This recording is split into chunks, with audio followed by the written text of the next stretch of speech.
जी नमस्कार। पिछली क्लास हमारी एक इंट्रोडक्टरी क्लास थी। अब मैं बात करता हूं आपसे एक व्यवस्थित राजनीतिक में गुण क्या होना चाहिए।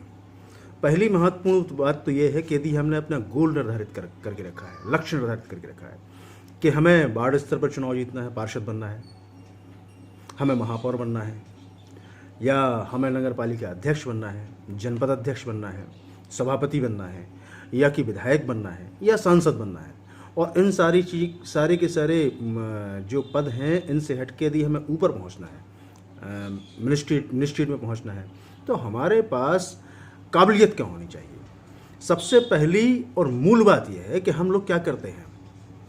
मैंने अधिकांश राजनीतिज्ञों को देखा है कि वह जब प्रादेशिक राजनीति हावी होती है तो वह प्रादेशिक राजनीति पर हमले करना शुरू कर देते हैं।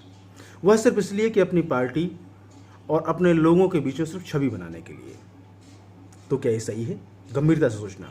दूसरी महत्वपूर्ण बात यह है कि जब राष्ट्रीय राजनीति हावी होती है तो जो स्थानीय लेवल स्तर के जो लीडर्स होते हैं वह राष्ट्रीय राजनीति पर चर्चा करना शुरू कर देते हैं, यानी राष्ट्रीय मुद्दों पर चर्चा करना शुरू कर देते हैं। क्या ये बात सही है? गंभीरता से सोचना कि आप राजनीति कहाँ से शुरू कर रहे हैं।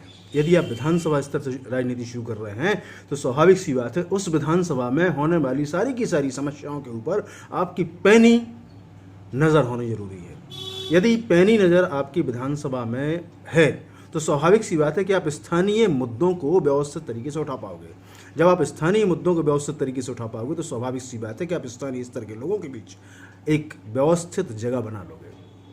अब लोकसभा में भी यही है कि यदि आप स्थानीय स्तर पर, यानी एक जो लोकसभा का दायरा है उस लोकसभा के दायरे की समस्याओं को लेकर चलते हो तो स्वाभाविक सी बात है कि कम से कम आप उस क्षेत्र में, उस लोकसभा क्षेत्र में अपनी एक सुनिश्चित जगह, सुनिश्चित तैयारी आप शुरू कर देते हो।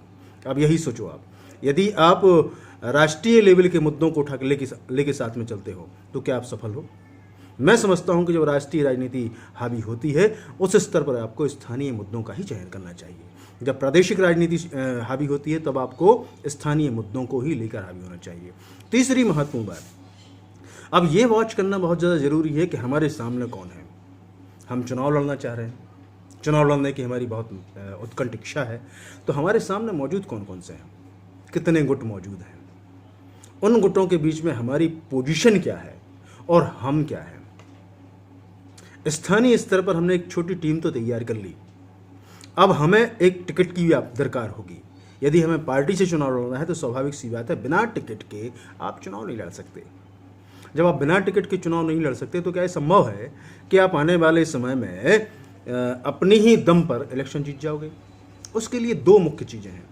या तो आपके पास इतना पैसा होना चाहिए कि आप आने वाले समय में विधानसभा स्तर पर, लोकसभा स्तर पर पैसे के दम पर चुनाव जीत सकें। बात थोड़ी सी कठिन है लेकिन वास्तविक स्थिति यही है, जो धरातल वाली बात है कि बिना पैसे के आप चुनाव नहीं जीत सकते।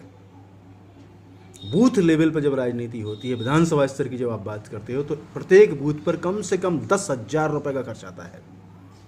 दूसरी महत्वपूर्ण बात यह है कि अन्य विभिन्न खर्चे अलग हैं, जो सरकार को बताया कुछ जाता है, दिखता कुछ है, समझ कुछ आता है और हो कुछ और जाता है। अगले एपिसोड में बने रहिएगा, अगली और चर्चाएं करेंगे। हम बूथ लेवल पर चर्चा करेंगे, मंडलम सेक्टर लेवल पर चर्चा करेंगे, हम चर्चा करेंगे विधानसभा स्तर पर, हम चर्चा करेंगे लोकसभा स्तर पर, हम चर्चा करेंगे प्रदेश स्तर पर, हम चर्चा करेंगे राष्ट्रीय स्तर पर। तब तक के लिए बहुत बहुत धन्यवाद, शुक्रिया, मेहरबानी।